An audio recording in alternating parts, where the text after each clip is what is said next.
have some fun starting off with the experts at Little Star Renovations have some great advice for you.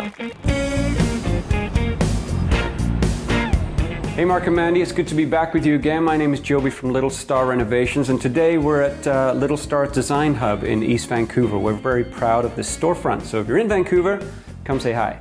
I want to quickly talk to you about design before build.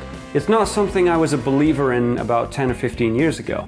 I was a believer in let's just put our creative juices together, start tomorrow, and we'll figure it out as we go along.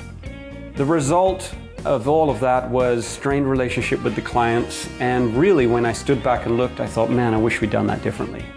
So now when I show up to meet a client for the first time, I don't often bring my tape measure. And the reason for that is I'm not there to give a fast and loose estimate on their project. I'm there primarily to listen to the client's dreams. I'm there to listen to their budget and see if the dream and the budget correlate, and then give my opinion on that.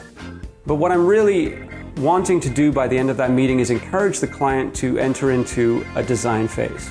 And the design phase has a whole array of deliverables, but basically it's created to explore and think tank all design options, to then see the cost of those options and see if the two come together. It's created to give an exhaustive scope of work at the end of the project so you know what you're going to get and how much it's going to cost.